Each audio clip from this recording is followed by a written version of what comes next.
His face was pale as he sat in the hospital room, the doctor's words echoing in the air like a haunting bell. "There's no match in the family," the doctor said. The words pierced me deeper than any sharp knife.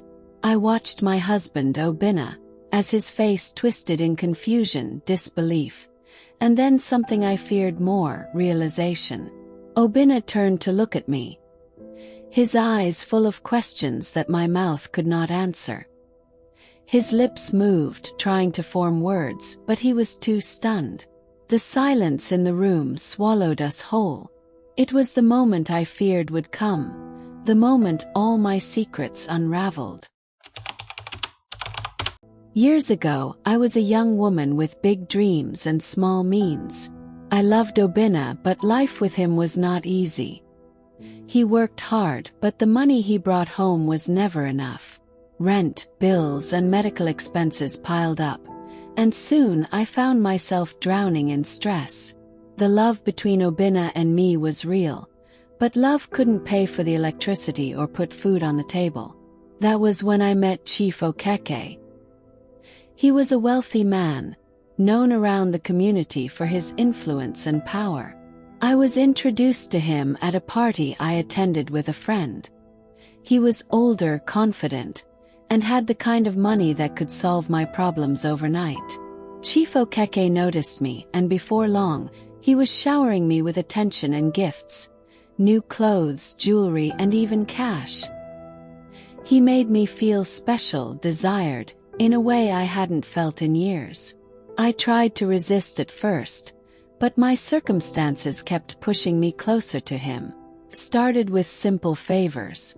He would pay my rent, help with bills, and in return I would spend time with him. I convinced myself that it was just friendship, that there was nothing wrong with accepting help. But the line between friendship and something more blurred quickly. Chief Okeke wanted more than my company, and I knew it. The day he asked me to be his, I remember sitting in his luxurious car, the air thick with tension. I thought of Obinna and our tiny apartment, of the bills we couldn't pay.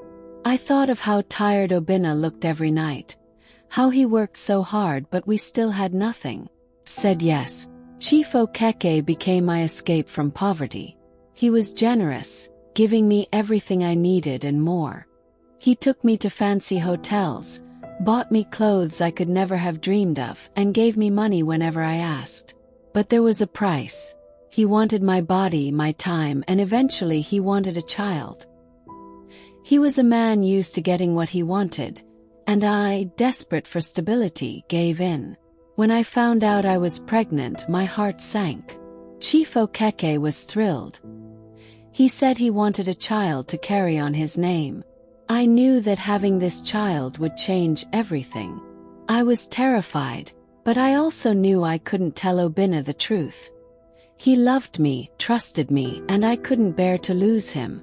So I lied. I convinced myself that I could pass the baby off as Obinna's. It was easy at first. I came home and told Obinna the good news. He was overjoyed. He held me close, his eyes filled with tears of happiness, and in that moment I hated myself. But I kept going. I told myself that I was doing it for us, for our family. I told myself that what Obinna didn't know wouldn't hurt him. When Ada was born, Chief Okeke stayed in the background. He didn't want to disrupt my life with Obinna. He provided for me financially, always making sure I had enough to take care of the baby.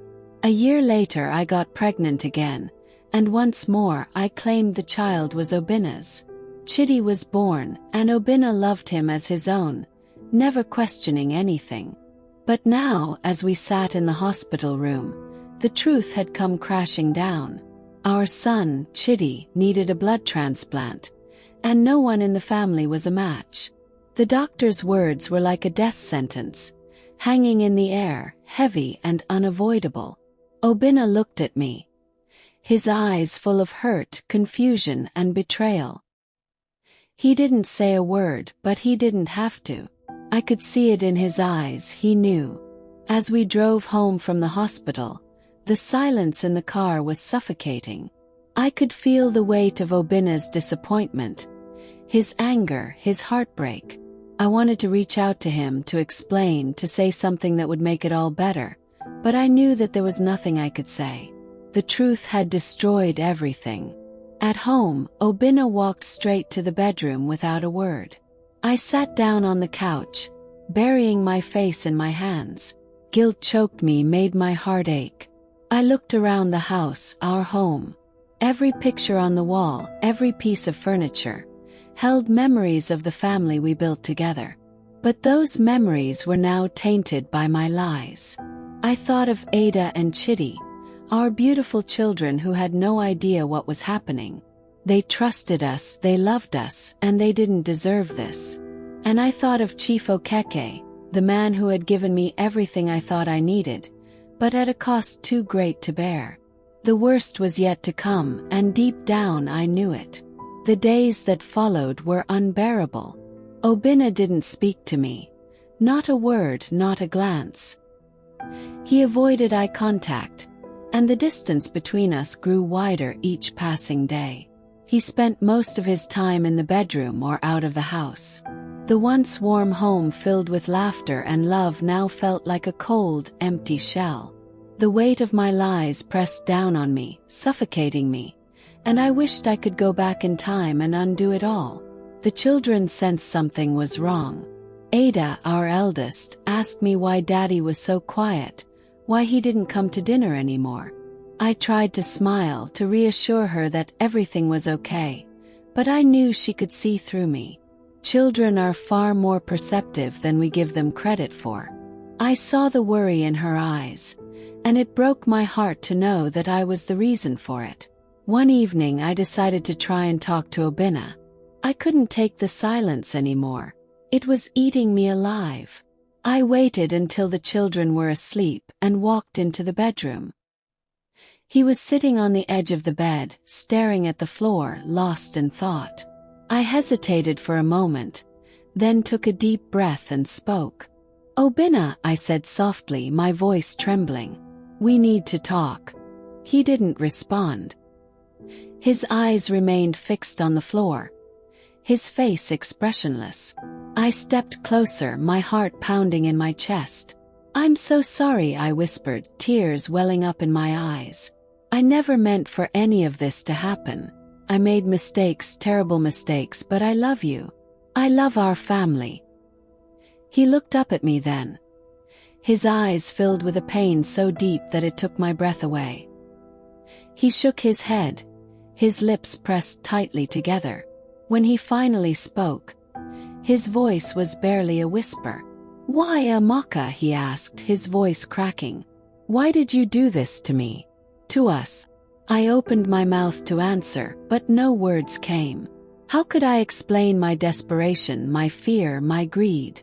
How could I make him understand that I thought I was doing it for us, even though deep down I knew I was wrong?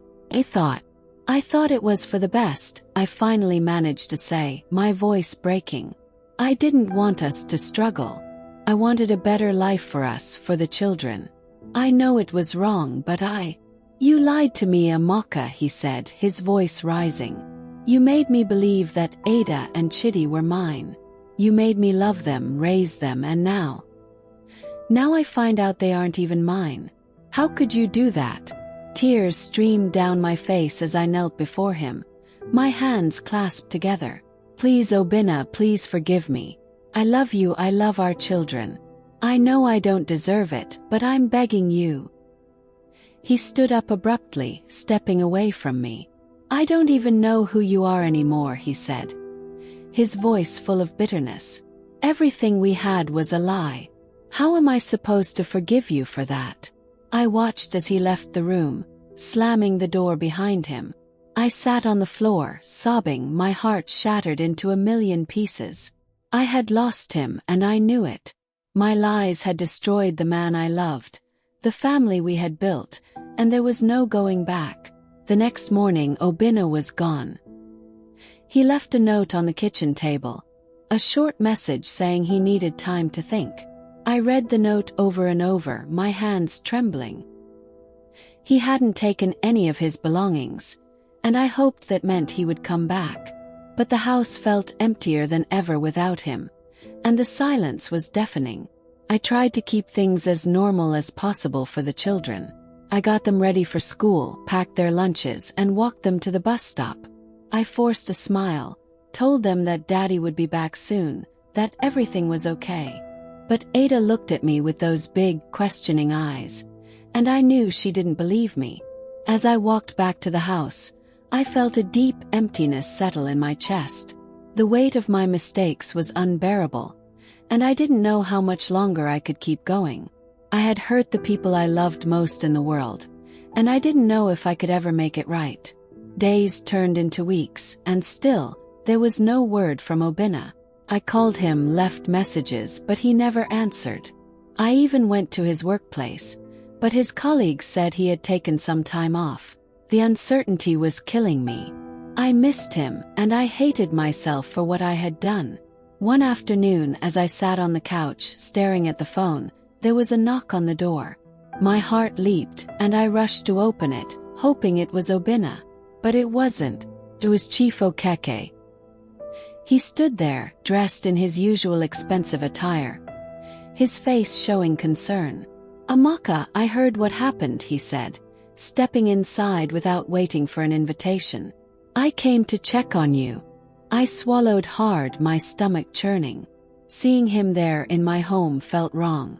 I had once thought he was my savior, but now I saw him for what he really was, the man who had helped me destroy my family. "You need to leave," I said, my voice trembling. "Amaka, listen to me," he said, his tone soft, almost pitying. "I know things are hard right now, but I'm here for you. I can take care of you and the children. You don't need Obinna." I shook my head, tears filling my eyes. "You don't understand. I love Obinna. I want my family back." Chief Okeke sighed, reaching out to touch my arm, but I pulled away. "I made a mistake," I said, my voice breaking. "I should never have gotten involved with you. I should never have lied." He looked at me for a moment, then nodded, a sad smile on his face. "I see," he said quietly. "If that's what you want, I won't stand in your way."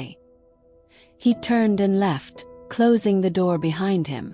I sank to the floor, my body shaking with sobs. I had made my choice, and now, all I could do was hope that somehow, Obinna would find it in his heart to forgive me. But deep down I knew that forgiveness might be too much to ask. Weeks had turned into a month, and still, Obinna hadn't come back. I tried to hold on to hope, but the waiting was tearing me apart.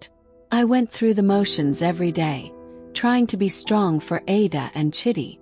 I cooked, cleaned, and smiled when they were around, but when I was alone, the silence was unbearable. I knew I had to face the truth. Obinna might never forgive me, and I couldn't blame him. I had betrayed him in the worst possible way.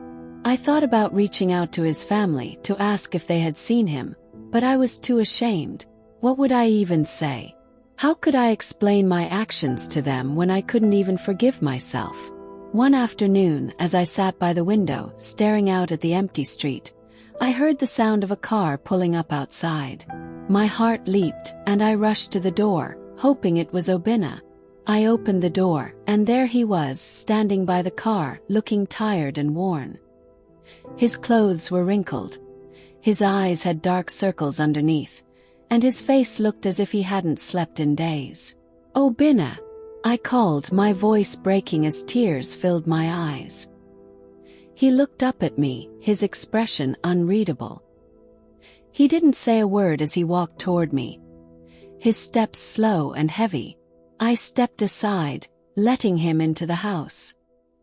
He dropped his bag on the floor and sank down onto the couch, his head in his hands. I stood there, unsure of what to do, afraid to say anything that might push him away again. After what felt like an eternity, he finally spoke, his voice hoarse and broken. "Amaka, I've been thinking.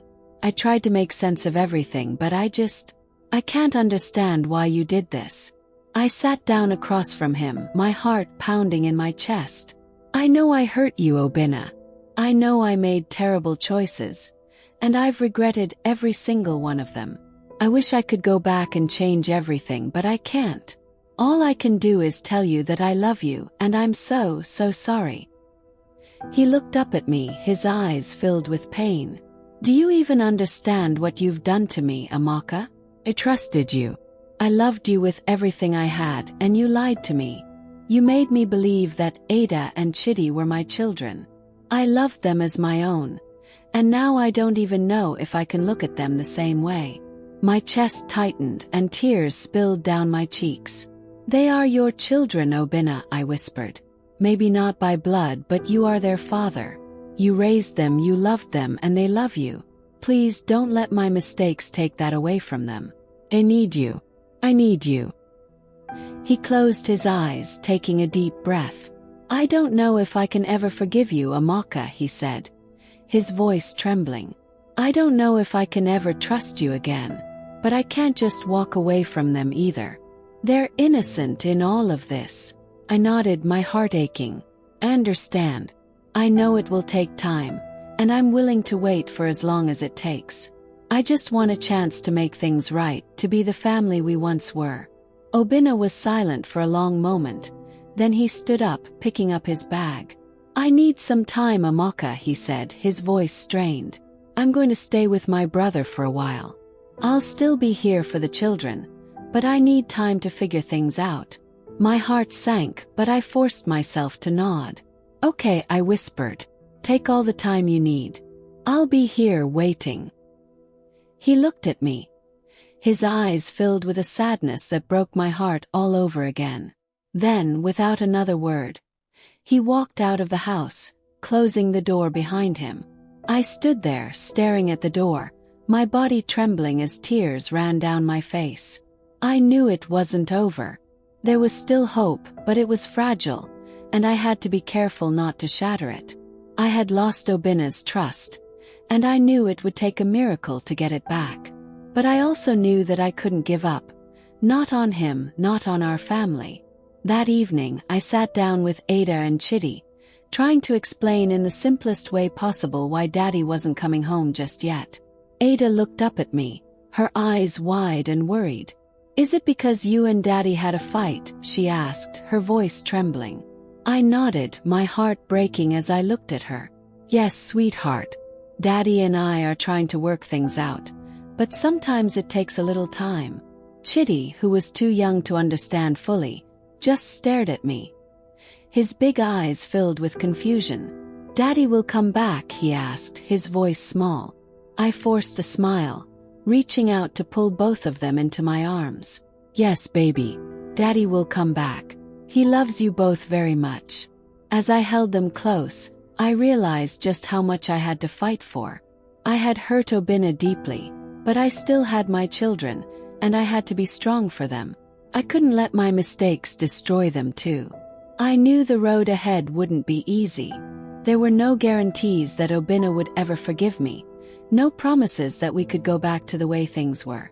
But I was willing to fight for my family, no matter how long it took, no matter how hard it was. Because in the end, they were all that mattered. And I wasn't going to give up on them, not now, not ever.